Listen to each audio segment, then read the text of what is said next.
اور یہ کسی ایک دربار کی بات نہیں ہے بلکہ ہر دور کے علی کی بات ہے کہ جس دور میں بھی خلافت دربار میں پریشان ہوئی اور علمی جواب نہیں دے پائی تو اس دور کے علی کو دربار میں بلایا گیا. اور علی کا کمال ہی یہ ہوتا ہے کہ وہ چاہے دربار میں ہو چاہے میدان میں ہو، اگر علی بول رہے ہوتے ہیں تو پھر کسی میں ہمت نہیں ہے کہ وہ بولے. صلوات محمد علی محمد پر، اللہم صلی علی محمد. دیکھیں پریشان نہ ہوں، یہ سب انسانوں کی بنائی ہوئی مشینیں ہیں اور انسانوں کی بنائی ہوئی چیزیں ایسے ہی بدلی جایا کرتی ہیں، اور انسانوں کی بنائی ہوئی چیزوں پہ بہت زیادہ بھروسہ بھی نہیں کرنا چاہیے. اور یہ ہمارا معیار بھی ہے کہ ہماری قوم نے کبھی بھی انسان کی بنائی ہوئی چیز پہ بھروسہ نہیں کیا ہے. نہ ہم انسان کی بنائی ہوئی مشین پہ بھروسہ کرتے ہیں، نہ انسانوں کے بنائے ہوئے خلیفہ پہ بھروسہ کرتے ہیں. ایک صلوات پڑھیں ذرا مل کر محمد آل محمد کی ذات پر. صلی علی محمد. تو گفتگو شروع ہو رہی ہے کہ جس دور میں بھی کوئی علمی مسئلہ ہوا اس دور کے علی کو بلایا گیا جواب دینے کے لیے. اور چاہے دربار میں کسی حالت میں بھی علی آئے ہوں، اس دور کے علی کے علم کا جلوہ سب نے مانا ہے. بھائی کسی بھی دور کے علی کو آپ اس دربار میں دیکھ لیں، اس علی کا علم کا جلوہ مانا گیا ہے. حد تو یہ ہے کہ ہم نے ایک ایسے علی کو بھی دیکھا کہ جس کا ہاتھ بندھا ہوا ہے لیکن دربار میں اپنے علم کا جلوہ منوا رہا ہے. دیکھیں میں چونکہ شب شہادت ہے لہٰذا موضوع کو اس طرف لے آیا. آپ کسی بھی علی کے زندگی کا جائزہ لیں، چاہے وہ پہلا علی ہو، چاہے وہ دوسرا علی ہو، چاہے وہ تیسرا علی ہو. اور یہ تو اللہ کا شکر ہے کہ اللہ نے لگاتار ہمیں 12 علی دیے ہیں، اور الحمدللہ ہم 12 کے 12 علی کے ماننے والے ہیں. ہر وجود، وہ لقب الگ الگ ہو سکتا ہے لیکن ہر وجود اپنی ذات میں محمد ہے اور اپنے وجود میں علی ہے. وہ الگ بات کہ جب یہ علی جلوہ علم منبر سلونی پہ بکھیرے تو اسے علی مرتضیٰ کہا جائے، صلح کا قلم ہاتھ میں لے لے تو حسن مجتبیٰ کہا جائے، ذوالفقار لے کے میدان میں آ جائے تو اسے حسین شہید کربلا کہا جائے. وہی علی جب دعاؤں کا صحیفہ اٹھا لے تو اسے سید سجاد کہا جائے، علوم کے چشمے بہا دے تو باقر العلوم کہا جائے، مسند علم پہ بیٹھ کر جنت کے علوم کو زمین پہ تقسیم کرے تو جعفر صادق کہا جائے، غصے کو پی جائے تو موسی کاظم کہا جائے، غیظ و جلال کو پینے کے بعد جب حجت قائم کر دے تو اسے علی رضا کہا جائے، تقوی کی معراج پہ چلا جائے تو محمد تقی کہا جائے، نقاوت کو سمجھا دے تو اسے علی نقی کہا جائے، اور وہی علی جب اپنی ہیبت کو دکھا دے تو حسن عسکری کہا جائے، غیبت کے پردے میں چلا جائے تو محمد مہدی کا. توجہ کریں، صلوات ذرا پڑھیں عظمت آل محمد پر. صلی علی محمد. یا علی یا علی.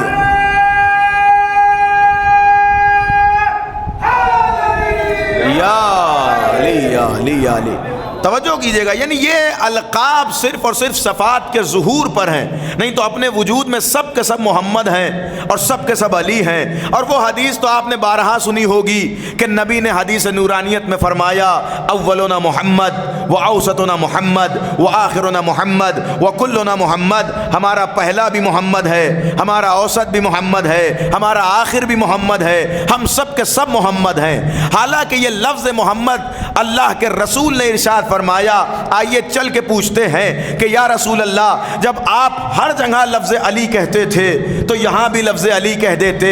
آپ نے منبر پہ لفظ علی، مسند پہ لفظ علی، میدان میں لفظ علی، کتاب میں لفظ علی، خطبات میں لفظ علی، تقاریر میں لفظ علی، تجاویز میں لفظ علی، منبر پہ لفظ علی، گھر میں لفظ علی، آپ کی بیٹی کے گھر میں علی، آپ کے نواسوں پہ پاس علی، آپ کے شیعوں کے پاس علی، آپ کے پاس علی، آپ کے پہلو میں علی، آپ کا علم اٹھانے والا علی، آپ کی مسند سنبھالنے والا علی، آپ کے اقوال سمجھانے والا علی، آپ کی باتوں کو بتانے والا علی، آپ کا کلمہ پڑھوانے والا علی، آپ کے دشمن کو اپنی شمشیر سے جواب دینے والا علی، آپ کی رسالت سمجھانے والا علی، آپ کے نور کو سمجھانے والا علی، آپ کے بستر پہ سونے والا علی، آپ کی امانتوں کو دینے والا علی، آپ کی انگشتری کو سنبھالنے والا علی، آپ کی دعوت کو لبیک کہنے والا علی۔ تو یا رسول اللہ، جب آپ نے ہر جگہ علی کو آگے رکھا تو اس حدیث میں آپ نے کیوں کہا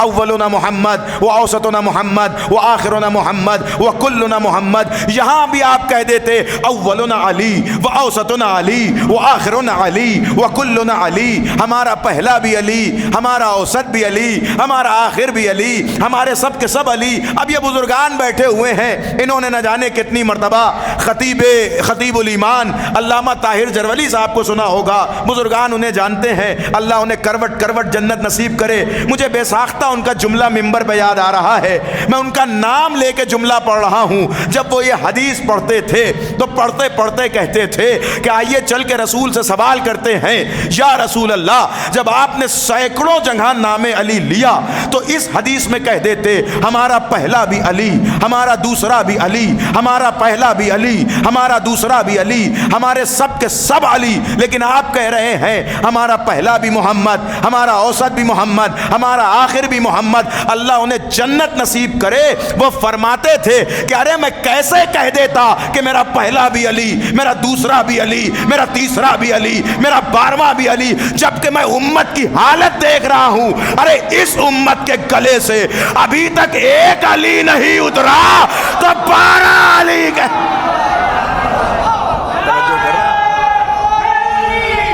یا علی یا علی یا علی۔ ہاں بالکل آمادہ ہو جائیں، مجلس شروع ہو چکی۔ جب اس امت کے گلے سے ابھی تک ایک علی نہیں اتر رہا ہے تو اگر میں 12 علی کہہ دیتا تو یہ امت کیسے برداشت کرتی؟ لہذا آپ محسوس کریں، نہیں تو ان کے القاب الگ ہیں لیکن سب کے سب اپنی ذات میں علی ہیں، اپنے وجود میں علی ہیں، اور اس کی دلیل وہ علم علوی ہے۔ علم علوی جس علی جس دربار میں رہے ہوں، جس حالت میں رہے ہوں، اپنے علم کو ظاہر کیا ہے۔ ہمارے اور آپ کے چوتھے امام دربار یزید میں کھڑے ہیں، جہاں عالم کیا ہے؟ کرسی یزید کی، تخت یزید کا، دربار یزید کا، دربار والے یزید کے، عوام یزید کی، بیعت کرنے والے یزید کے، ماننے والے یزید کے۔ اور چوتھے امام جب وہاں خطبہ دے رہے ہیں تو ہر شخص علی سن رہا ہے۔ نہیں غور کر رہے ہیں آپ؟ نہیں، میں ایک پس منظر آپ کے ذہن میں بتاؤں کہ علم علی کا معیار کیا ہوتا ہے۔ بھئی چوتھے امام یزید کے دربار میں کھڑے ہیں، پہلا سوال یزید کیا کرتا ہے؟ پہلا سوال یزید یہ کرتا ہے کہ یہ کون ہے؟ یہ کون ہے جنہیں تم قیدی بنا کے لائے ہو؟ کسی نے کہا کہ یہ علی ابن الحسین ہے، حسین کا بیٹا علی ہے۔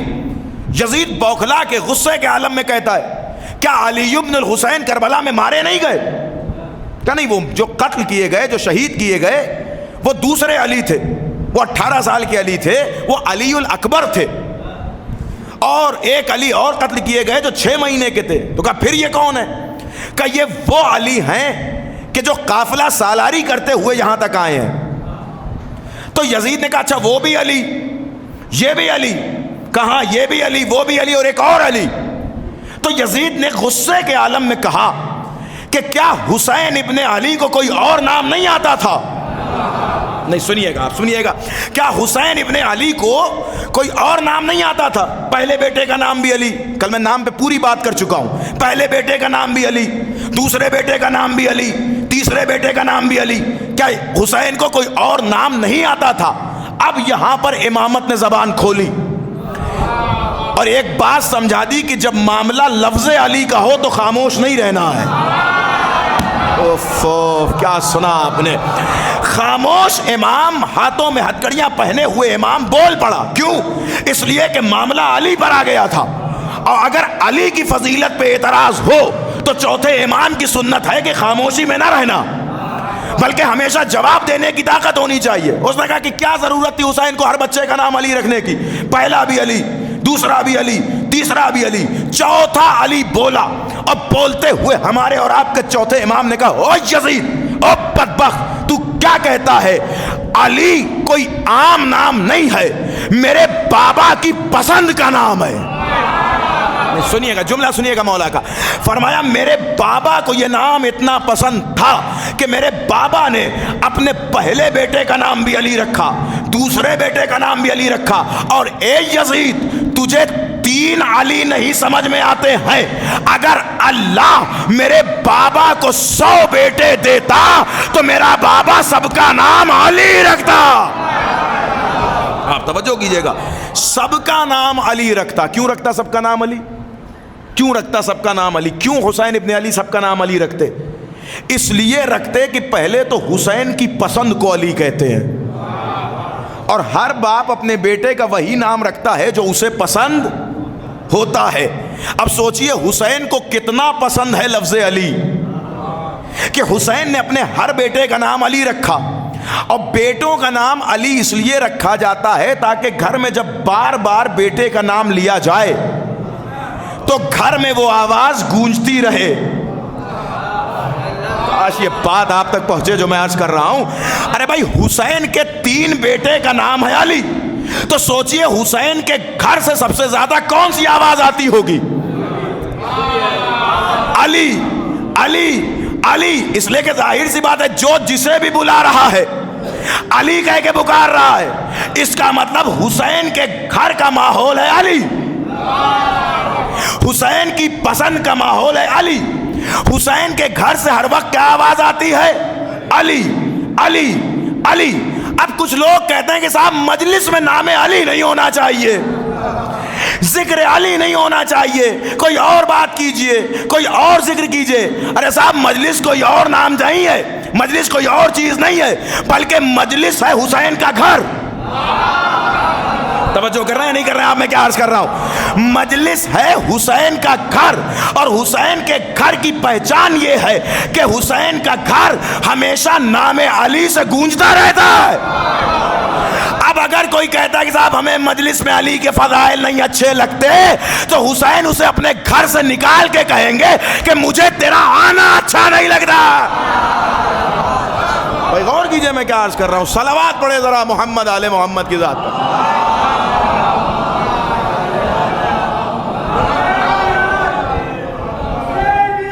زندہ باد, زندہ باد, زندہ باد. یا جب امام نے اس طرح کلام کرنا شروع کیا تو یزید نے کہا کہ اچھا چلو انہیں نہیں قتل کیا, انہیں کربلا میں نہیں قتل کیا, تو ابھی قتل کر دو. توجہ کیجئے گا, علم دیکھیے گا. انہیں کربلا میں نہیں قتل کیا تو ابھی قتل کر دو. جلاد کو حکم دیا آگے بڑھو, چوتھے امام کو قتل کرو. جلاد ابھی آگے بڑھ ہی رہا تھا کہ ایک 5 سال کا علی سامنے آیا. بھائی توجہ چاہ رہا ہوں میں کیا عرض کر رہا ہوں. یہ کوئی اور نہیں بلکہ امام محمد باقر علیہ السلام ہے. 5 سال کا علی سامنے آیا. کہا یزید تو نے میرے بابا کو قتل کرنے کا حکم دیا ہے. علامہ مازندرانی تحریر فرما رہے, یزید تو نے میرے بابا کو قتل کرنے کا حکم دیا ہے, میں تجھ سے ایک بات پوچھنا چاہتا ہوں. سنیے گا امام کا جواب, ایک بات پوچھنا چاہتا ہوں, کب بتاؤ یہ بچہ کیا کہنا چاہتا ہے. امام باقر نے کہا, 5 سال کا علی دربار میں بول رہا ہے. امام باقر نے کہا, علامہ مازندرانی لکھ رہے, یزید مجھے بس اتنا بتا دے کہ فرعون موسیٰ کا کتنا بڑا دشمن تھا. سمجھیں آپ جو میں پڑھ رہا ہوں, فرعون موسیٰ کا کتنا بڑا دشمن تھا. یزید نے کہا بہت بڑا دشمن تھا. امام باقر نے کہا کہ اس نے موسیٰ کو کتنی اذیتیں دی. کہ بہت اذیت دی. اب امام باقر نے اس سے پوچھا کہ تجھے پتا ہے کہ اتنی اذیتیں دینے کے بعد فرعون موسیٰ کو قتل کیوں نہیں کر سکا. کاش یہ بات پہنچے آپ تک جو میں عرض کر رہا ہوں کہ اتنا پریشان کرنے کے بعد موسیٰ کو, فرعون موسیٰ کو قتل کیوں نہیں کر سکا. کہ مجھے نہیں پتا. بھرے ہوئے دربار میں خلافت کے سامنے 5 سال کے علی نے کہا تجھے نہیں پتا ہے تو میں بتاتا ہوں. کہا تم بتاؤ کہ کیوں نہیں قتل کیا. کہا فرعون اتنا موسیٰ کو اذیت دینے کے بعد اسے اس لیے نہیں قتل کر پایا, انہیں اس لیے نہیں قتل کر پایا کیونکہ فرعون میں 100 کمیاں تھیں لیکن وہ ولد الزنا نہیں تھا. نہیں بھائی غور کیجئے گا, اس کی ولادت میں نجاست نہیں تھی, اور حجت خدا کو وہی قتل کرتا ہے جس کی ولادت نجس ہو. دیکھیں بھائی یہ میرا جملہ نہیں ہے, میری خطابت نہیں ہے, میں کیا عرض کر رہا ہوں. حجت خدا کو وہی قتل کرتا ہے جس کی ولادت پاک نہ ہو, جس کا شجرہ صحیح نہ ہو, جس کی طہارت کا ثبوت نہ ہو, جس کی ولادت نجس ہو. جیسے ہی 5 سال کے علی نے یہ جملہ کہا, جلاد تلوار پھینک کے پیچھے ہٹا. بھائی توجہ کر رہے ہیں نہیں کر رہے؟ جلاد تلوار پھینک کے پیچھے ہٹا. یزید نے بھرے ہوئے دربار میں حکم واپس لیا. کیوں واپس لیا؟ اس لیے کہ کسے شوق ہے جو بھرے ہوئے دربار میں اپنا شجرہ. ارے توجہ کر رہے ہیں نہیں کر رہے ہیں؟ کسے شوق ہے جو بھرے ہوئے دربار میں اپنا شجرہ کھلوائے؟ آپ یہیں پہ سن کے داد دے کے خاموش ہو گئے, لیکن آپ نے غور کیا کہ 5 سال کا علی کیا کر گیا؟ آپ کہیں گے ارے صاحب اپنے بابا کو بچا لیا. جی جی ہاں, امام نے 1 وار کیا, 2 شکار کیا. کاش پہنچے جو میں عرض کر گیا آپ کی خدمت میں. امام نے 1 وار کیا, 2 شکار کیا. پہلا تو امام نے جو جملہ کہا کہ حجت خدا کو وہی قتل کرتا ہے جس کا شجرہ خراب ہو, جس کی ولادت خراب ہو, جس کی ولادت میں طہارت نہ ہو.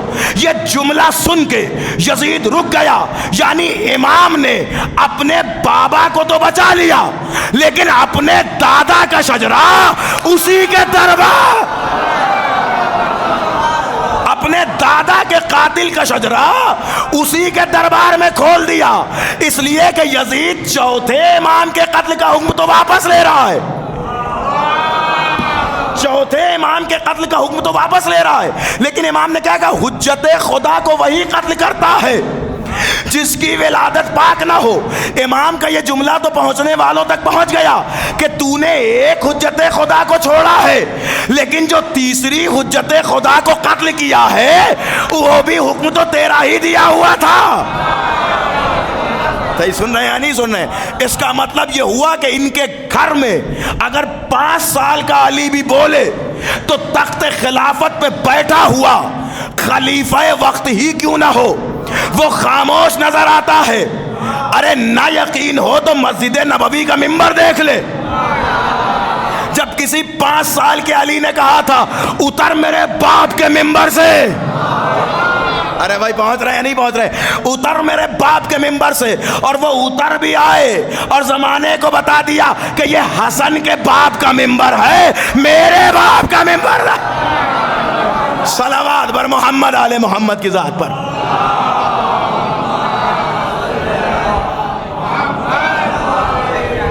توجہ کی یا علی یا علی. سنیے آپ, توجہ سنیے, بہت اہم گفتگو آج کی. امام چہارم نے اپنے علم کا اظہار اس طریقے سے بھرے ہوئے دربار میں کیا, اور پھر اس کے بعد اب دربار آراستہ ہونے کے بعد یزید نے ایک خطیب کو ممبر پہ بھیجا, اس لیے کہ ظاہر ہے کہ اتنی زیادہ کنٹینیو بے عزتی ہو چکی ہے تو کچھ تو ہونا ہے نا. خطیب کو ممبر پہ بھیجا, جاؤ اور جا کر اہل بیت کے بارے میں کچھ الٹا سیدھا کہو. وہ چڑھا, ممبر پہ گیا, اور جانے کے بعد اس نے شروع کیا اپنی بد کلامی, خلاف علی بولنا شروع کیا.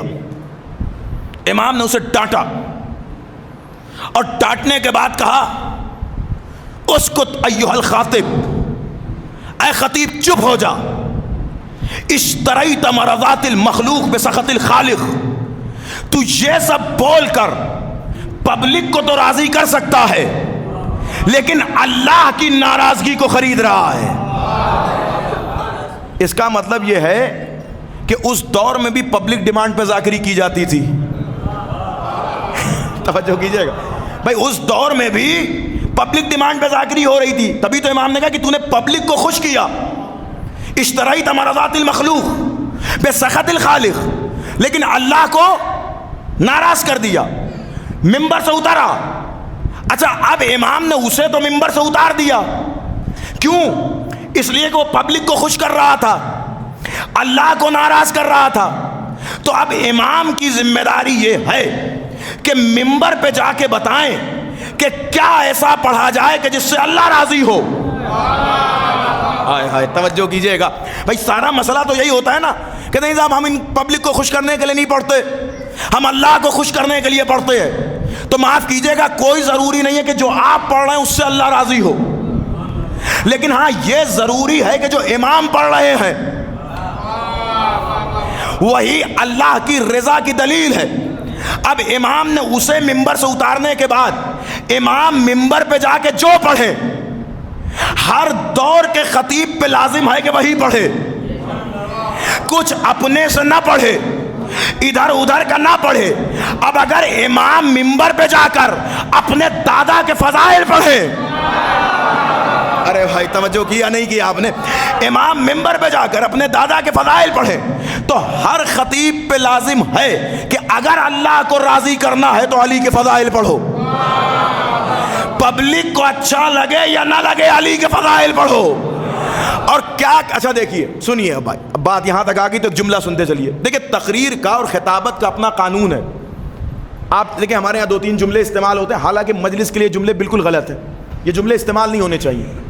جب ہم لوگ مجلس سے باہر نکلتے ہیں، خدا نہ کرے کہ مجلس پسند نہ آئے تو باہر نکل کے کیا کہتے ہیں؟ مزہ نہیں آیا، بور ہو گئے، اما کوئی دوسرا آنا چاہیے تھا، اچھی مجلس نہیں ہوئی، یا اس کو انگلش میں آپ کنورٹ کر لیں فلاپ ہو گئی مجلس، نعوذ باللہ۔ حالانکہ یہ ہمارے معاشرے کے جملے ہیں، مجلس کوئی فلاپ نہیں ہوتی، مجلس جناب سیدہ کی مجلس ہے، مجلس جناب زینب کی مجلس ہے، لہذا یہ جملات بالکل درست نہیں ہے۔ لیکن ہوتا یہ مزاج سا بن گیا ہے۔ آپ کو پتا ہے ایسا کب ہوتا ہے؟ مجلس نعوذ باللہ پسند کب نہیں آتی ہے؟ یہ بالکل سامنے کی بات ہے۔ ایسا اس لیے ہوتا ہے کہ جب پبلک کے مزاج پر ذاکر کا مزاج نہ اترے۔ مطلب آپ آئے ہیں بالکل آمادہ ہو کے، مجمع بیٹھا ہے کہ یہ مولانا علی کا نام لیں اور ہم ہاتھ اٹھا کے نعرہ لگائیں، امیر المومنین کے فضائل پڑھیں اور ہم داد دیں، اور میں آتے ہی یہاں ممبر پہ نماز پڑھنا شروع کر دوں۔ دیکھیں نماز پر مجلس پڑھنا غلط نہیں ہے، مجلس میں بیٹھ کے نماز پڑھنا، توجہ کیجئے گا، نماز ایک اہم ٹاپک ہے، اسلام کا ضروری ٹاپک ہے، اس پر بات ہونی چاہیے، گفتگو ہونی چاہیے، لیکن ویسے ہونی چاہیے جیسے مجلس پڑھی جاتی ہے۔ اب ہم بیٹھ جائیں اور کہیں صاحب کوئی نعرے کی ضرورت نہیں ہے، کوئی داد کی ضرورت نہیں ہے، بس جو میں پڑھ رہا ہوں اس کو سنتے رہیے، تو پبلک سنے گی کم، سوئے گی زیادہ۔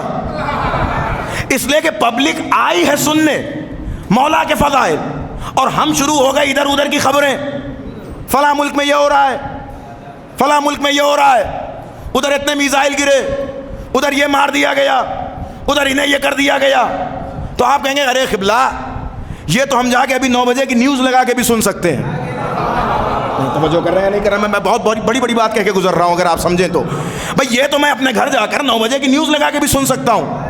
یہ جو آپ ممبر پہ مجھے بیٹھ کے بتا رہے ہیں کہ فلاں ملک میں یہ ہو گیا، وہاں یہ ہو گیا، وہاں یہ ہو گیا، تو یہ تو میں گھر جا کے بھی سن سکتا ہوں۔ آپ سے جو ہماری توقع ہو یہ ہے کہ آپ مجھے بتائیں کہ اہل بیت نے کیا کہا ہے، آپ ہمیں یہ بتائیں کہ مولا کے فضائل کیا ہیں، آپ ہمیں یہ بتائیں کہ اہل بیت کا کلام کیا ہے۔ یہ جو آپ نیوز اور اخبار بتا رہے ہیں یہ تو میں کل صبح کے نیوز پیپر میں پڑھ سکتا ہوں۔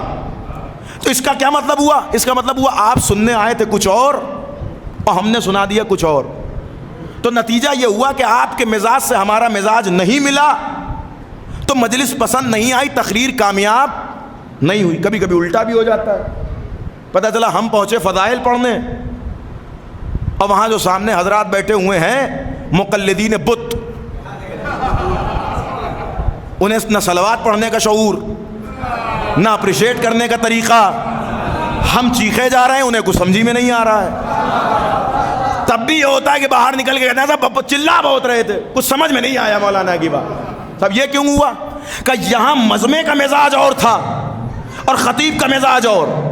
دیکھیں یہ مثال میں رائے گا نہیں کرنا چاہتا، اگر آپ کے بات تک ذہنوں تک بات پہنچ گئی نا تو ایک بہت بڑی بات کہنے جا رہا ہوں۔ اس کا مطلب یہ ہوا کہ تقریر کے کامیاب ہونے کا اصول یہ ہے کہ خطیب کا مزاج مجمع کے مزاج سے ملنا چاہیے۔ خطیب وہی پڑھے جو مجمع سننا چاہ رہا ہو، خطیب ویسے ہی گفتگو کرے جسے سننے کے لیے مجمع آیا ہو۔ اب آپ مجھے بتائیے کہ شام کے مجمع کا مزاج کیا تھا؟ ارے میں کیا پڑھ رہا ہوں آپ کے سامنے، ارے بھائی غور کیجئے، میں توجہ چاہ رہا ہوں آپ کے سامنے. بھائی شام کے مجمع کا مزاج کیا تھا؟ آپ کا جواب آئے گا بغض علی، مخالفت علی، دشمنی علی، ہمیشہ علی کے خلاف، ہمیشہ علی کے خلاف باتیں. بغض علی میں بیچ پڑا، بغض علی میں بڑے ہوئے، بغض علی میں پروان چڑھے. اس کا مطلب شام کے مجمع کو فضائل علی سننے کی عادت نہیں ہے. ارے بھائی ہے یا نہیں ہے آپ میرے ساتھ؟ شام کے مجمع کو فضائل علی سننے کی عادت نہیں ہے. اب سید سجاد منبر پہ گئے، اس کا مطلب مجمع کا مزاج اور، مجمع کا مزاج اور، خطیب کا مزاج اور. سید سجاد نے بیان کرنا شروع کیا علی کے فضائل. مجمع علی علی سننے کا عادی نہیں. سید سجاد منبر پہ بیٹھ کے علی علی کر رہے ہیں. ہے کسی قلم میں دم جو لکھ دے کہ مولا کی تقریر کامیاب نہیں ہوئی؟ اور میں کیا پڑھ رہا ہوں آپ کے سامنے؟ ہے کسی تاریخ میں جرت جو کہہ دے کہ سید سجاد کی تقریر کامیاب نہیں ہوئی؟ اما اگر کامیاب نہ ہوتی تو دربار میں بیٹھا ہوا عیسائی مسلمان کیسے ہو جاتا؟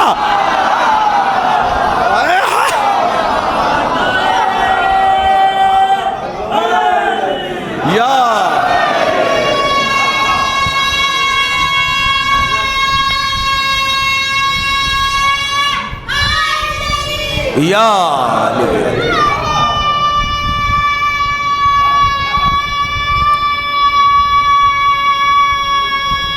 شاباش حیدری. علی علی علی علی علی علی یا علی یا علی. غور کیجئے گا، مولا سجاد جب منبر پہ پہنچے تو جانے کے بعد وہاں خطبہ شروع کیا. پبلک میں ایک آدمی کا مزاج بھی وہ نہیں ہے، اس لیے کہ یہ جو مجمع بیٹھا ہے یہ بغض علی پہ پروان چڑھا ہے. لیکن سید سجاد خطبہ دے رہے ہیں تو دربار کے ہر گوشے میں علی کے فضائل، ہر سامعین کے سر پہ علی کی فضیلت، ہر سننے والے کی سر پہ علی کی فضیلت. اب سمجھ میں آیا کہ دنیا کے خطیبوں میں اور حسین کی بیٹے کی خطابت میں کیا فرق ہے. نہیں جملہ سنبھالیے گا، اما اپنے مجمع میں علی علی کروا لینا یہ ہم جیسے خطیبوں کا کمال ہے، اور شام میں دشمنان علی کے گلے پہ بیٹھ کر علی کروا لے.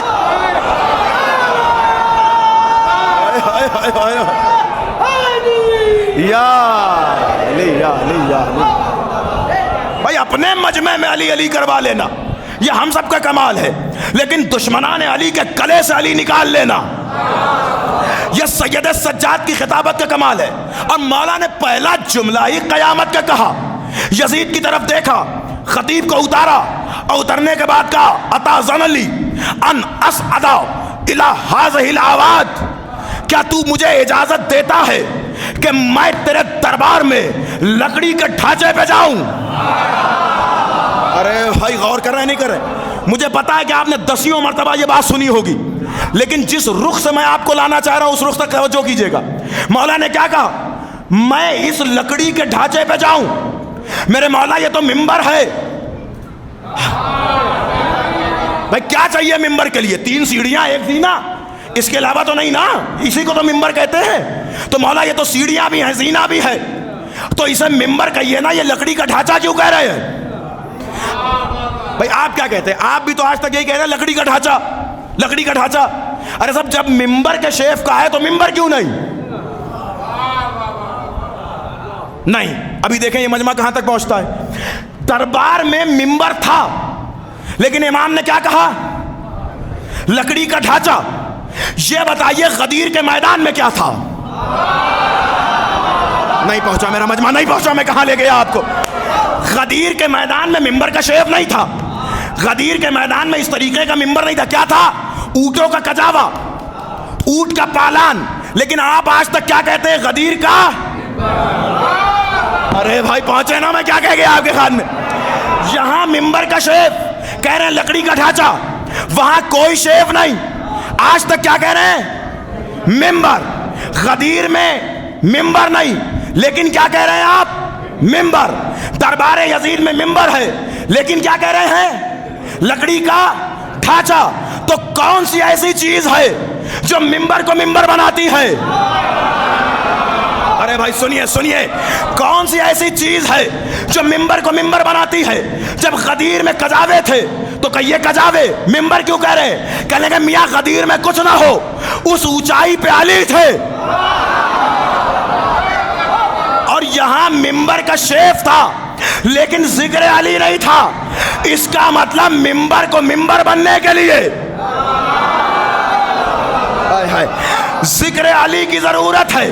یا علی کہہ کے قدم رکھتے ہیں اس پر ہم لوگ, کرتے ہیں تذکرہ سید عالم ہم لوگ, دیتے ہیں داد سخن آیتیں پڑھ کر ہم لوگ, چند زینوں کو سمجھتے نہیں ممبر ہم لوگ. نقش ایمان و یقین اور جلی ہوتا ہے وہی ممبر ہے جہاں ذکر علی.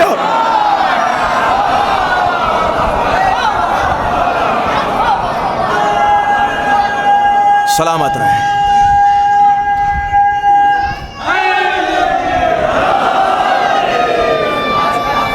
سلامت رہے.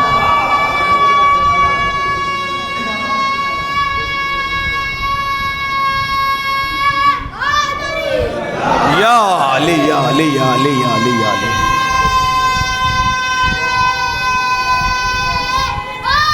حیدری وہی ممبر ہے جہاں ذکر علی ہوتا ہے. اس کا مطلب ممبر تب تک ممبر نہیں ہے جب تک ذکر علی نہ ہو. نہیں توجہ کیجئے گا. چوتھا امام بول رہا ہے کسی خطیب کا جملہ نہیں ہے یا کسی مجھ جیسے طالب علم کا جملہ نہیں ہے جس پر آپ کیا کہتے ہیں صاحب ایسے کیسے کہہ دیا, یہ ایسے کیسے والی بات ہی نہیں ہے. یہ بات ہے امام کی زبان کی. امام نے کہا میں اس لکڑی کے ڈھانچے پہ جاؤں, مولا ممبر کہیے, کہ ممبر تب ہوگا جب میرے جد کے فضائل ہوں. یا جملہ بدلوں, ممبر تب ہوگا جب حقدار ممبر ممبر پہ ہو, جب وارث ممبر ممبر پہ ہو. اب جب چوتھے امام ممبر پہ تشریف لائے تو پہلا جملہ امام نے فرمایا, ایھا الناس, جو مجھے جانتا ہے وہ جانتا ہے, جو نہیں جانتا وہ جان لے, میں علی ابن الحسین ابن علی ابن ابی طالب ہوں. نہیں بھائی آپ نے غور ہی نہیں کیا, آپ نے غور ہی نہیں کیا کہ مولا کیا کہہ رہے ہیں, کہ میں علی ابن الحسین ابن علی ابن ابی طالب ہوں. علی ابن الحسین ابن علی ابن ابی طالب ہوں, یعنی پہلے جملے میں 2 بار نام علی لیا. ارے صاحب آپ نے پھر غور نہیں کیا, کیا جملہ رکھا حسین ابن علی کے بیٹے نے, انا علی ابن الحسین ابن علی, میں علی ہوں, حسین کا بیٹا ہوں کہ جو خود علی کے بیٹے ہیں. اس کا مطلب چوتھے امام نے اپنے جملے کی ترکیب میں پہلے علی, پھر حسین, پھر علی, علی حسین, پھر علی, یعنی پورے شام کے مجمع کو سمجھایا تم جس حسین کو اکیلا سمجھ رہے ہو وہ اکیلا نہیں ہے, حسین کے آگے بھی علی ہے, حسین کے پیچھے بھی. توجہ کیا نہیں کیا آپ نے؟ اور جس شام کے مجمع کو ایک مرتبہ نام علی نہیں ہضم ہو رہا تھا اس کے سامنے 2 مرتبہ نام علی پڑھ کے سنایا. پر میں علی ابن الحسین ابن علی ہوں. ابھی یزید کہہ چکا نا کہ کیا آپ کے بابا کو کوئی اور نام نہیں آتا تھا؟ تو امام نے ایک یہ بھی بتایا کہ جسے نام علی سے جتنی جلن ہو اس کے سامنے اتنی مرتبہ نام علی لو. بھائی جلنا ہے جلو, یہ تمہارا مقدر ہے, یہ ہمارا شرف ہے کہ ہم نام علی لے رہے ہیں. اور ایک جملہ اور کہہ رہا ہوں, میں کہوں گا یزید اتنا کیا گھبرانا کہ حسین نے اپنے ہر بیٹے کا نام علی رکھا. ارے بھائی حسین اپنے بابا کو بے پناہ چاہتے تھے, اس لیے انہوں نے اپنے بیٹے کا نام اپنے بابا کے نام پہ رکھا. اگر اللہ تجھے بھی بیٹا دے رہا ہے تو اپنے باپ کے نام پہ نام رکھ لے. نہیں پہنچا جملہ. جملہ اور بدلوں, اے یزید, چوتھے علی نے یہ جملہ کہہ کے بتا دیا کہ میرے بابا نے اپنے ہر بیٹے کا نام علی اس لیے رکھا کہ میرے بابا کے بابا کا نام رکھنے لائق ہے. ارے نہیں سنا آپ نے؟ میرے بابا کو اپنے بابا کا نام پتا ہے، اگر تجھے بھی اپنے اصلی باپ کا نام پتا، توجہ کیجئے گا، ممبر پہ جا کے مولا نے کہا نا علی ابن الحسین ابن علی، میں علی کا بیٹا ہوں، میں حسین کا بیٹا علی ہوں، اور وہ حسین جو علی کے بیٹے ہیں۔ اور اس کے بعد پہلا جملہ موضوع کے دائرے میں پہلا جملہ فرمایا اعطینا ستتن وفضلنا بسبع، قسم ہے پروردگار کی کہ جس نے ہمیں 6 چیزیں ایسی عطا کی جو پوری دنیا میں کسی کو نہیں عطا کی۔ چوتھا امام بول رہا ہے، چوتھا علی بول رہا ہے، اللہ نے 6 چیزیں ہمیں ایسی عطا کی جو پوری دنیا میں کسی کو نہیں عطا کی، وفضلنا بسبع، اور 7 چیزوں سے ہمیں فضیلت بخشی۔ وہ پہلی 6 چیزیں کیا ہے؟ فرمایا ان العلم والحلم والسماحۃ والسخاوۃ والشجاعۃ والمحبۃ فی قلوب المؤمنین۔ امام بول رہے ہیں، امام بول رہے ہیں، امام نے فرمایا کہ اللہ نے وہ 6 چیزیں جو ہمیں دی ہیں وہ دنیا میں کسی کو نہیں دی۔ اس میں پہلی چیز کا نام ہے علم۔ اسی پہ تو گفتگو چل رہی ہے نا، یعنی دربار خلافت میں امام نے پہلا جملہ کہہ کر پوری خلافت کی دیواروں کو ڈھا دیا۔ یزید تخت پہ بیٹھنا آسان ہے، اللہ نے تجھے تخت دیا نہیں ہے، تو نے ظلم کر کے تخت پہ قبضہ کیا ہے۔ دیکھیں یہ بھی توجہ رکھیے گا، بہت سارے لوگ بہت ساری گمراہیاں پھیلا رہے ہیں۔ اب ظاہر سی بات ہے آج کے دور میں کیسے پتا چلے کہ اگر کل یہ لوگ ہوتے تو کس کی طرف ہوتے؟ حسین ابن علی کی طرف ہوتے یا یزید کی طرف ہوتے؟ کوئی سخت کام نہیں ہے، بہت آسان ہے۔ اس دور میں آپ دیکھ لیجئے کہ کون کس کو بچا رہا ہے، آپ توجہ کیجئے گا، بہت آسان ہے۔ کون کس کی طرف ہوتا اس بات کا اندازہ لگانا بہت آسان ہے۔ بھائی کون یزید کو بچا رہا ہے اور کون حسین ابن علی کے خیمے کی طرف کھڑا ہوا ہے؟ آج 1400 سال بعد بھی نہ جانے کیسی مجبوریاں آ گئی ہیں لوگوں کے اوپر جو وایا وایا وایا آ کے یزید کو بچانے کی کوشش کر رہے ہیں۔ اما لیکن انہیں پتہ نہیں ہے کہ یزید وہ ڈوبتی ہوئی کشتی ہے کہ اس کو بچانے کے چکر میں خود ڈوب جائیں گے۔ نہیں توجہ کیا آپ نے؟ آپ دیکھیں ذرا، یزید کو بچایا جا رہا ہے آج کے دور میں، حالانکہ آج سے پہلے جو علماء تھے وہ حسین ابن علی کو نہ بھی مانتے ہوں، لیکن کسی عالم نے یہ ہمت نہیں کی کہ یزید کو بچا لے۔ آپ توجہ، بہت مطالعے کے ساتھ میں کہہ رہا ہوں، پرانے علماء میں، علماء اہل سنت میں آپ پڑھیں تو کوئی ایسا نہیں ملے گا آپ کو جو یزید کو بچاتا ہوا نظر آئے۔ سبط ابن جوزی کی کتاب ہے یزید جواز اللعن، اہل سنت کے عالم ہیں، اور انہوں نے تقریباً 20 سے 22 علماء کے فتوے جمع کیے جنہوں نے کہا کہ یزید پہ لعنت کرنا واجب ہے۔ بتائیے وہ کہہ رہے ہیں کہ یزید پہ لعنت کرنا واجب ہے۔ کیوں کہہ رہے ہیں صاحب یزید پہ لعنت کرنا واجب ہے؟ اس لیے کہ پتہ ہے کہ یزید کو نہیں بچایا جا سکتا، یزید کو بچانے کے چکر میں خود چلے جائیں گے۔ نہیں، شاید آپ نے غور ہی نہیں کیا۔ اب بھائی آپ کو یزید کو بچانے میں کیا مسئلہ ہے؟ بھائی آپ تو بہت سارے یزید جیسوں کو مان رہے ہیں، آپ تو بہت سارے یزید جیسوں کو مان رہے ہیں، اگر ایک یزید کو بھی مان لیا تو کیا مسئلہ ہے؟ دیکھیں صاحب، جب تک 2 نمبر کا مال نہ پکڑا جائے، ارے کیا سنا آپ نے، میں کیا کہہ گیا آپ کی خدمت میں؟ نہیں ذرا غور کیجئے گا۔ اور اگر 2 نمبر کے مال وال سے تعلق نہیں تو پھر بولنے میں جھجک کیسی ہے بھائی؟ دیکھیں جب تک 2 نمبر کا مال نہ پکڑا جائے تب تک آدمی آرام سے اسے ادھر ادھر کر سکتا ہے، لیکن اگر کبھی خدا نہ خواستہ 2 نمبر کا مال پکڑا گیا تو بغل میں کھڑا ہوا مالک بھی کہتا ہے کہ ہمارا نہیں ہے۔ ارے بھائی نہیں سنا آپ؟ بغل میں کھڑا ہوا مالک بھی کہتا ہے ہمارا نہیں ہے۔ یزید کے ساتھ یہی ہوا۔ یزید خلافت کا وہ 2 نمبر کا مال تھا جو کربلا کے چوراہے پہ پکڑا گیا۔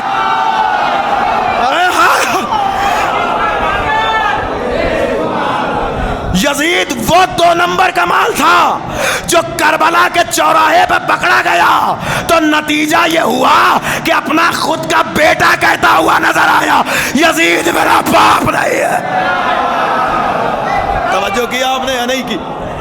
یزید وہ 2 نمبر کا مال تھا۔ آپ توجہ کیجئے گا، یزید ایسا تھوڑی ہے، آپ کیا سمجھتے ہیں کہ یزید جیسے اور نہیں تھے؟ بہت تھے یزید جیسے، لیکن یزید جیسے چھپ گئے، اور ان کو جسے کہا جائے کہ ان کے امپورٹ ایکسپورٹ میں کوئی مسئلہ نہیں ہوا، لیکن یہ یزید وہ نابکارہ تھا، وہ انسیکیور مال تھا، اور شاید ضروری بھی ہو گیا تھا۔ دیکھیں جب اسمگلنگ زیادہ ہو جائے تو ضروری ہوتا ہے ایک دو کو پکڑنا، تاکہ یہ سمجھ میں آ جائے کہ دیکھو ہم تمہاری چیزوں سے واقف ہیں، اور اگر خدا کبھی کبھی رسی کو ڈھیل دے دے تو آدمی اپنے آپ کو جری نہ سمجھے، اپنے آپ کو بہادر نہ سمجھے کہ نہیں اب کیا ہے، اب تو میرا خدا بھی کچھ نہیں کر سکتا ہے۔ جی خدا وہی ہے کہ اگر چاہے تو نمرود جیسے بڑے سے بادشاہ کو چھوٹے سے مچھر سے مار سکتا ہے۔ توجہ کیجئے گا، خدا کا مزاج یہ ہے، بڑے بڑے ہاتھیوں کے لشکر کو ابابیل کے کنکر سے مار سکتا ہے۔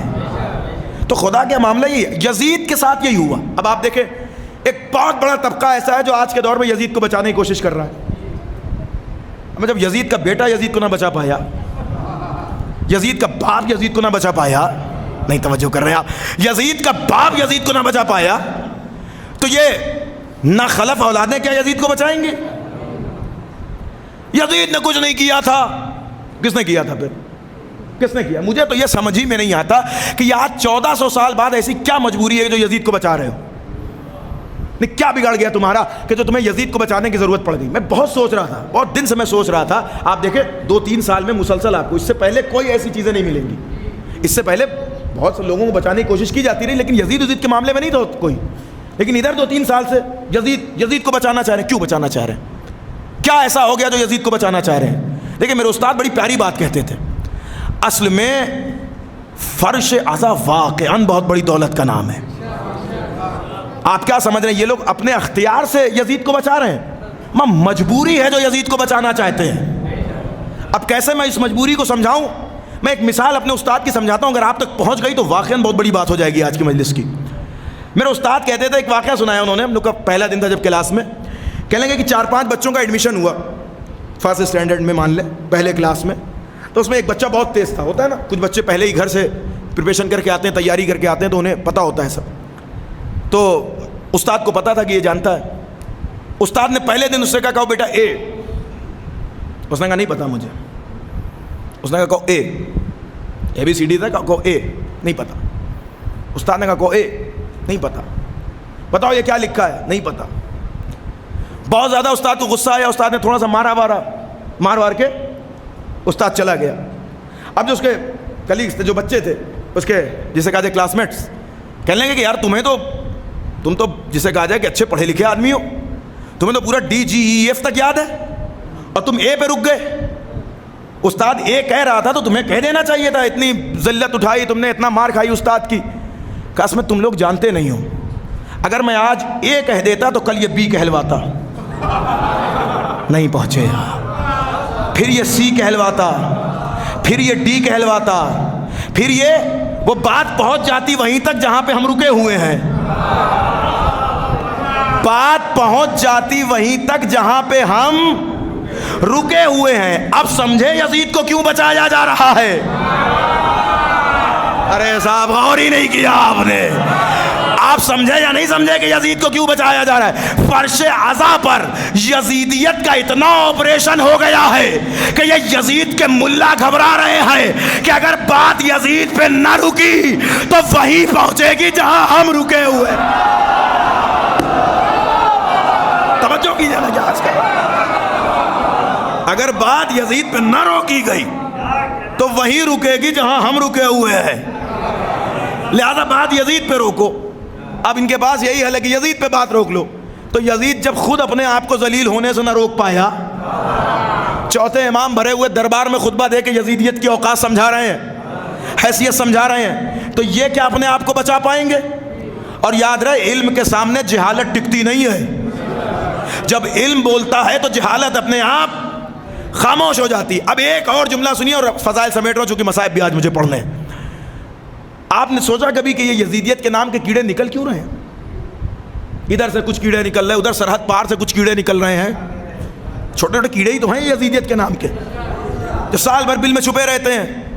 ادھر محرم کا چاند نکلا، ادھر یہ نکلے باہر، یزید ہمارا باپ تھا، تو جاؤ نا مان لو اپنے باپ کو، بھائی ہمارے باپ ہے، علی ہمارے باپ ہے، حسن ہمارے باپ ہیں، حسین ہمارے باپ ہیں، جاؤ بانو اپنے باپ کو، جس کا خود کوئی باپ نہ اسے باپ بنانے کے لیے تیار ہیں۔ یزید ہمارا باپ تھا، بچانے کی کوشش، مقالات لکھے جا رہے ہیں، آرٹیکلز لکھے جا رہے ہیں، پتہ نہیں آپ علمی دنیا سے کتنا دور ہیں مجھے نہیں پتا، اور کتنا قریب ہے یہ بھی نہیں پتا، لیکن آپ ذرا دیکھیں آرٹیکل لکھے جا رہے ہیں یزید کو مت کہیے کچھ، اللہ معاف کر دے گا، مت کیجئے یزید پہ لعنت، اللہ معاف کر دے گا۔ تو جو اللہ یزید کو معاف کرے گا مجھ سے لعنتیں بھی معاف کروا لیں گے، اللہ معاف کر دے گا، اللہ معاف، طریقے سے یزید کو بچانے کے لیے۔ ارے صاحب اللہ نے چاہا تھا تبھی تو یزید بیٹھا، دیکھیں یہ بھی ایک عجیب مسئلہ ہے، اللہ راضی تھا تبھی تو یزید بیٹھا، نہیں تو اگر اللہ کو ناگوار ہوتا تو اللہ پہلے ہی دن یزید کو مار دیتا، تو پھر تو سارا مسئلہ ہی بگڑ گیا نا۔ پھر شیطان کے بارے میں کیا خیال ہے؟ شیطان جو ہزاروں سال صفے ملائکہ میں بیٹھا تو اس کا مطلب کہ اللہ راضی تھا اس سے، بیٹھا یا نہیں بیٹھا؟ آپ جانتے ہیں یا نہیں جانتے شیطان کو؟ شیطان ہزاروں سال ملائکہ کے درمیان رہا، لیکن ایک دن نکالا گیا، تو کیا مطلب ہے جتنے دن وہ ملائکہ کے ساتھ رہا اللہ راضی تھا؟ صاحب اللہ راضی نہیں تھا، اللہ نے ڈھیل دی تھی، اللہ نے رسی کو چھوڑ دیا تھا کہ وہ دن تو آئے، اس دن ذلیل کر کے نکالا جائے گا۔ تو اگر یزید تخت تک بیٹھ گیا تو اس کا یہ مطلب نہیں کہ اللہ راضی تھا، اللہ اس دن کا انتظار کر رہا تھا جس دن ید اللہ اسے ذلیل کر کے نکالے۔ توجہ کیجئے گا، اس دن کا اللہ نے انتظار کیا تھا، انتظام کیا تھا۔ اب آخری بات سن لیجئے، یزیدیت کے نام کے کیڑے نکل رہے ہیں، پریشان مت ہوئیے، میں تو بڑا خوش ہوتا ہوں میں جب ان لوگوں کو دیکھتا ہوں کہ جو صاحب یزید کی وہ کر رہے ہیں، یزید یہ یزید وہ، یزید کو برا نہ کہیے، طریقے سے یزید کو برا نہ کہیے، ادھر ادھر سے آ کے یزید کو بچا لے۔ یزید ایک صاحب کہنے لگے اتنا برا بھی نہیں تھا یزید، آپ توجہ کیجئے گا، جملہ کہہ رہا ہوں پہنچنا چاہیے آپ تک، اتنا برا بھی نہیں تھا یزید۔ آپ کتنا برا چاہیے بھائی؟ اب اس سے زیادہ کیا برا چاہیے آپ کو؟ اتنا برا تو نہیں تھا یزید۔ جب میں ان لوگوں کو دیکھتا ہوں، یہ جو چھوٹے چھوٹے یزیدیت کے نام کے کیڑے ہیں، بہت خوش ہوتا ہوں۔ آپ کے بالکل ذہن سے قریب ہو کے بات کر رہا ہوں۔ یہ بتائیے یہ بلوں میں چھپے ہوئے کیڑے کب نکلتے ہیں؟ کب نکلتے ہیں باہر؟ بھائی آپ ماشاءاللہ دنیا دیکھ رہے ہیں اور سورج جیسی جگہ پہ رہ رہے ہیں، یہاں تو بارش اور گرمی اور دونوں کے مزہ لے رہے ہیں اس ٹائم۔ تو آپ دیکھیں یہ بالکل نیچر سے قریب ہو کے گفتگو کر رہا ہوں میں۔ بلوں میں سے کیڑے ہمیشہ دو وجہ سے باہر نکلتے ہیں، یا تو بارش زیادہ ہو تب باہر نکلتے ہیں، یا تو گرمی زیادہ ہو تب باہر نکلتے ہیں۔ ہے یا نہیں؟ آخری جملہ سنیے، ہے یا نہیں ہے؟ کیڑے ہمیشہ کب باہر نکلتے ہیں؟ چھوٹے چھوٹے بیکٹیریاز کب باہر نکلتے ہیں؟ جب گرمی زیادہ ہو تب باہر نکلتے ہیں، جب بارش زیادہ ہو تب باہر نکلتے ہیں۔ اب یہ جو یزیدیت کے چھوٹے چھوٹے بیکٹیریاز، چھوٹے چھوٹے کیڑے باہر نکل رہے ہیں، انہیں دیکھ کے پریشان ہونے کی ضرورت نہیں ہے، انہیں دیکھ کے یقین کر لیجئے کہ ولایت کی گرمی زیادہ ہوئی ہے، آنسوؤں کی بارش زیادہ۔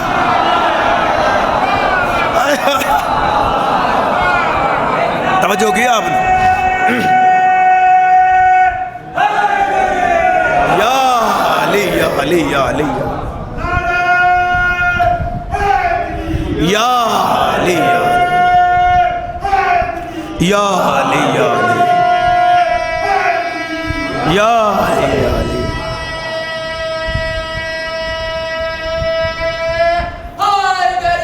یا علی یا علی، سلامت رہیں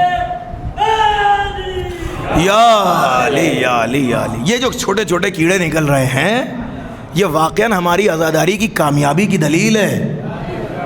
یہ ولایت کی گرمی، یہ جملہ بدلوں، تبرے کی گرمی زیادہ ہوئی ہے، تبھی انہیں مجبور کیا جا رہا ہے کہ باہر نکلو اور یزید کو بچاؤ، لیکن پوری کوشش کر کے بھی یزید کو نہیں بچا سکتے۔ ارے جسے پورا شام مل کے نہ بچا پائے اسے یہ شام میں پیدا ہونے والے کیا بچا پائیں گے؟ لہذا حسین ابن علی نے اتنا مجبور کر دیا یزید کو اور اتنا ذلیل کر دیا یزید کو کہ کائنات کے کسی عزت دار کو بھی لفظ یزید پسند نہیں ہے۔ توجہ کیجئے گا۔ اور چوتھے امام کا خطبہ بھی اسی لیے تھا کہ زمانہ پہچانے کہ جب کمال علم علی عروج پہ آتا ہے تو پھر دربار یزید میں کھڑے ہو کر یزید کے اوپر تبرہ کیا جاتا ہے، یزید کی مخالفت کی جاتی ہے۔ امام نے فرمایا کہ اللہ نے ہمیں علم عطا کیا ہے، اس علم کی دلیل یہ خطبہ ہے۔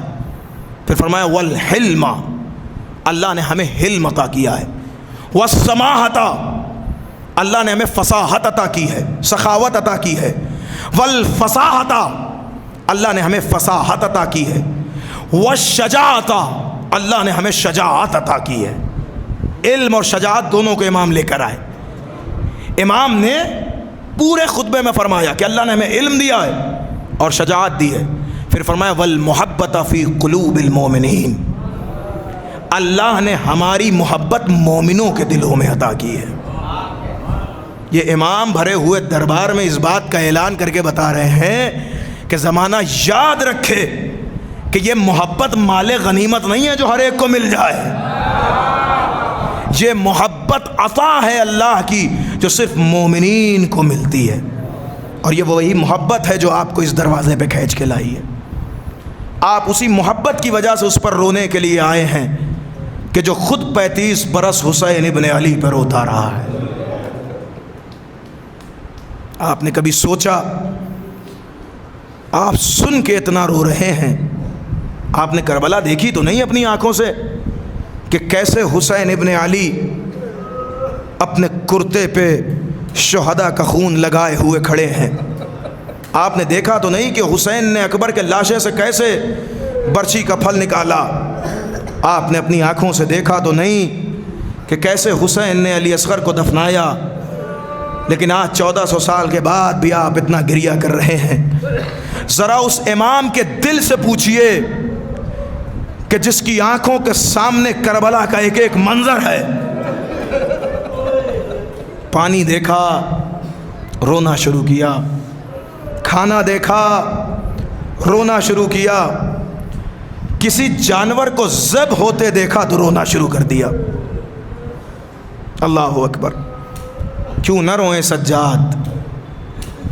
اس لیے کہ سجاد نے حسین کو وہ منظر میں دیکھا ہے جس منظر میں دیکھنے کے بعد بڑے بڑے تحمل نہیں کر پاتے۔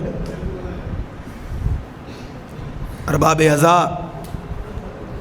وہ وقت آخر حسین جب حسین سید سجاد کے خیمے میں آئے، شانوں کو پکڑ کے ہلایا، بس ایک وصیت ہے رہے یاد ہے جانی، کرنا نہ فراموش میری تشنہ دہانی، 36 پہر ہو گئے پایا نہیں پانی، گر بعد میرے دیں یہ تمہیں ظلم کے بانی، تم فاتحہ بابا کا دلا دیجیو بیٹا اور تھوڑا سکینہ کو پلا دیجیو بیٹا۔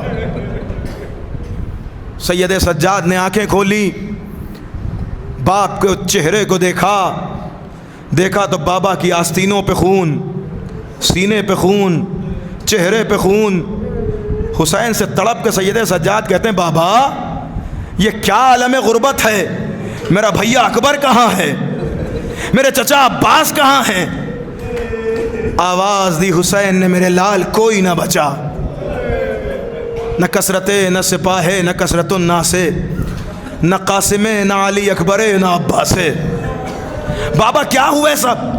کب وہ دیکھو ترائی پہ شانے کٹائے عباس سو رہے ہیں، یہ عباس کا خون میرے ہاتھوں پہ لگا ہوا ہے۔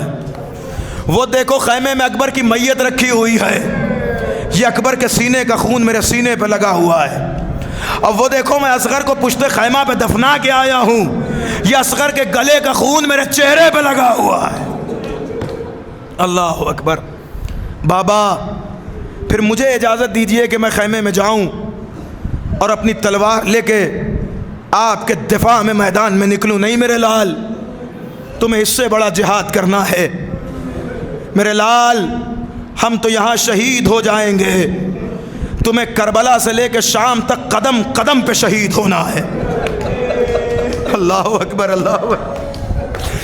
میرے لال ہم تو یہاں شہید ہو جائیں گے، لیکن تمہیں یہ قافلہ لے کے جانا ہے، زینب تمہارے حوالے، کلثوم تمہارے حوالے، رقیہ تمہارے حوالے، سکینہ تمہارے حوالے۔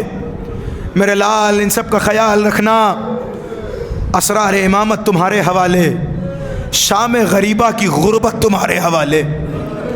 ارے سلام ہو اس امام پر جس نے اپنی پہلی امامت کا حکم یہ دیا کہ پھوپھی اماں خیمے سے باہر نکل جائیے۔ اللہ اکبر اللہ اکبر.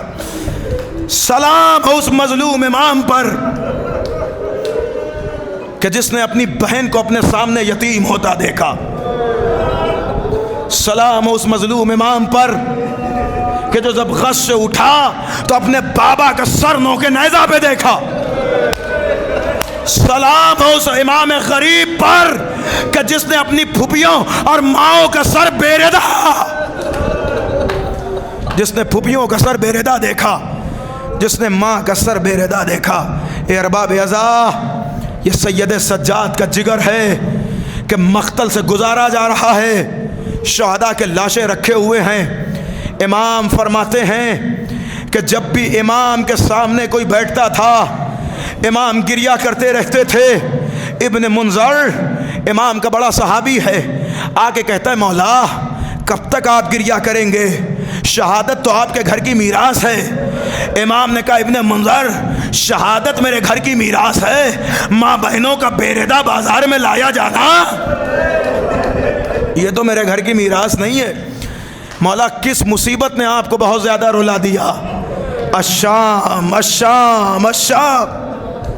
کہ مولا شام میں کیا مصیبتیں آپ پہ گزری؟ امام سجاد نے تقریباً 7 مصیبتیں اپنی بیان کی ہیں جو امام میں شام پہ گزری ہیں. ان میں سے بھائی 1-2 سن لیجئے, مجلس تمام کر رہا ہوں. امام نے فرمایا جانتے ہو میرے اوپر شام میں کیا گزر گئی؟ پہلی مصیبت تو یہ گزری کہ جب ہمیں شام میں داخل کیا گیا تو ہمیں شام کے دروازے پر 3 دن تک روک دیا گیا, اس لیے کہ شام کو سجایا جا رہا تھا اور شام کو شرابیوں سے سجایا گیا. شرابیوں کے درمیان میری ماں اور بہنوں کو گزارا گیا. جزاکم اللہ خیر الجزا. اس کے بعد امام کہتے ہیں کہ جب شام میں ہم کھڑے تھے تو سورج جب ادھر سے نکلتا تھا, سورج دائیں جانب سے نکلتا تھا تو دھوپ کا سایہ بائیں جانب ہوتا تھا, تو اس وقت ہمیں بائیں جانب کھڑا کیا جاتا تھا. اور جب شام میں سورج بائیں جانب چلا جاتا تھا تو دھوپ کا سایہ دائیں جانب آ جاتا تھا, اس وقت ہمیں دائیں جانب کھڑا کر دیا جاتا تھا. ایک رسان 12 گلے, اس میں سب سے چھوٹا سا گلا میری بہن کا تھا جو بار بار کٹتا جاتا تھا. ایک دن میری بہن دھوپ میں بیٹھی ہوئی تھی, میری بہن نے مجھ سے کہا بھیا سجاد مجھ سے دھوپ میں بیٹھا نہیں جا رہا, کیا کچھ دیر کے لیے اجازت دیتے ہو کہ میں سائے میں جا کے بیٹھ جاؤں؟ میں نے بہن کی غربت دیکھی, میں نے کہا بہن میرا دل تو گوارا نہیں کرتا, لیکن اگر تو چاہتی ہے تو جا کے کچھ دیر دھوپ سے ہٹ جا, سائے میں بیٹھ جا. اے ابن منظر میری بہن ابھی سائے میں بیٹھی تھی کہ درے لہراتا ہوا شمر آیا, میری بہن کا گلا بالوں کو پکڑا اور دروں کو مارنا شروع کیا. اجرکم اللہ. میری بہن کو میرے سامنے مارتا ہوا بالوں کو پکڑ کے اٹھایا, میری بہن میرے سامنے گریہ کرنے لگی. اے ارباب عزا, یہ مصیبتیں سہتا ہوا سجاد آج دنیا سے رخصت ہو رہا ہے. آپ اسی امام مظلوم کا تابوت اٹھانے آئے ہیں جو اپنے بابا کا جنازہ نہ اٹھا سکا. اے ارباب عزا, مجھ سے پڑھا نہیں جا رہا, لیکن میں 2 جملہ پڑھ کے میں مجلس تمام کر رہا ہوں. تاریخ کا جملہ ہے کہ جب امام کا وقت آخر آیا, امام نے محمد باقر کو بلایا, اب بلا کے کہا کہ اے میرے لال مجھے بستر سے اتار کر زمین گرم پہ لٹا دو. مجھے بستر سے اتار کر زمین پہ لٹا دو. محمد باقر نے کہا بابا کیوں؟ کہا بیٹا مجھے اپنے بابا کی غربت یاد آ رہی ہے. جب میرا بابا کربلا میں مارا جا رہا تھا اس وقت سرزمین کربلا گرم تھی, لہذا میں وقت آخر اپنے بابا کو یاد کر رہا ہوں. میرا چوتھا امام دنیا سے رخصت ہو گیا. والیہ و محمدہ ماتم حسین ماتم علی.